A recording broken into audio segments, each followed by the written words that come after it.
Today I woke up with 0 notifications. I think that's become every day though. I'm not used to such a silent cadence. But these days, everybody gotta find somebody else to play with. I'm impatient. I've lost patience. I'm not the same me I used to be anymore. This is a new vibe, a new fragrance.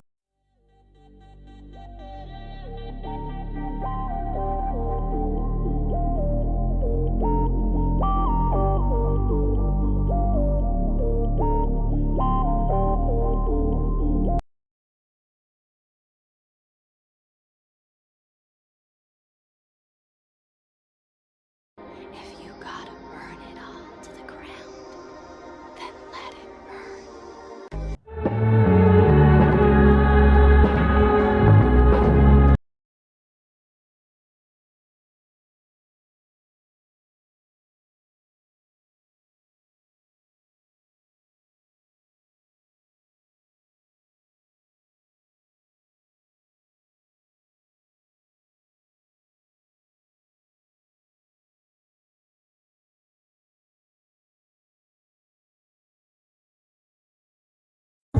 Some people want it all, but I don't want nothing at all. If it ain't you, baby, if I ain't got you. You will never regret the things that you've done. You will only regret the things that you didn't do. So those trips that you want to go on, you need to go on them. That person that you want to ask out, you need to ask them out. That career that you like the sound of, you better start getting into it. You need to get out of your head and you need to start living, really living. Let me tell you something, even if you might not believe this right now, I really want you to hear it. Every person has a gift. Every person has a dream, and every single one of us has a purpose. You're not supposed to know right now exactly what that purpose is, but just trust me when I say that you do have a purpose. You were put here for a reason. I know it's a very simple cliche saying, but I feel like sometimes we forget that we are here for a greater reason than we could ever even begin to imagine. Your dream has chosen you, but do you have the courage to grab the dream that picked you? If you don't start, then somebody else will grab that opportunity. Think of life as like, you know those belts at the sushi restaurants and the food's coming? Think of life like that. If you don't grab it, someone else is gonna get it. Why wouldn't they? You can't be mad about it. Every single person has their chance, and you need to have the courage to fight for that dream like it's literally life or death, because somebody else will take the opportunity.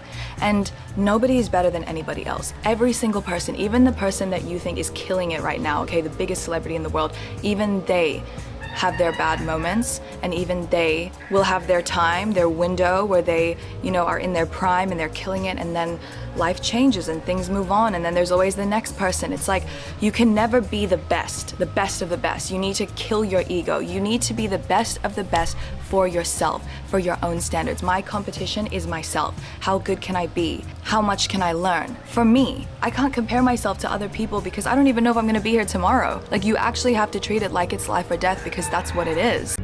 I love the game. I love the hustle. Look, I'm gonna be 100 with you. I love this shit. I love the hustle. I love the chase. I love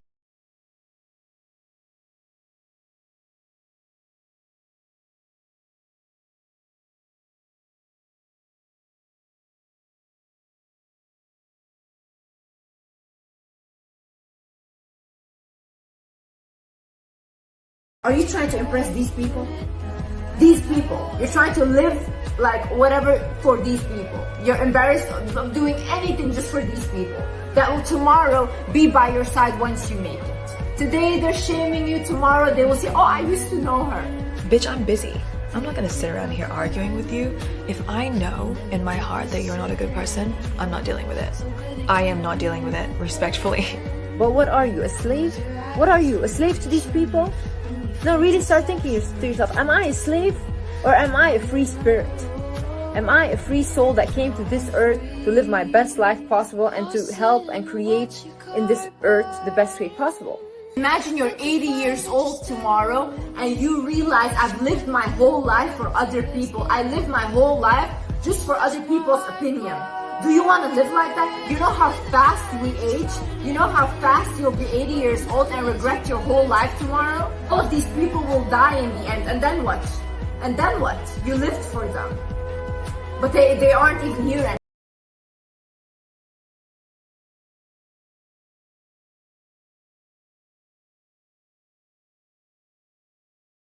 The actual number one best tip I have ever taken from the internet when it comes to relationships is being more self-absorbed and more self-focused. And I think a lot of women can relate to this. Like, as women, we have this like natural tendency to like make our whole lives and our whole state of like our mental state all about the person that we're with. Like, I'm constantly thinking about them, constantly daydreaming, constantly thinking, when am I going to see them next? Like, my whole world revolves around this other person, or did at least when I was younger.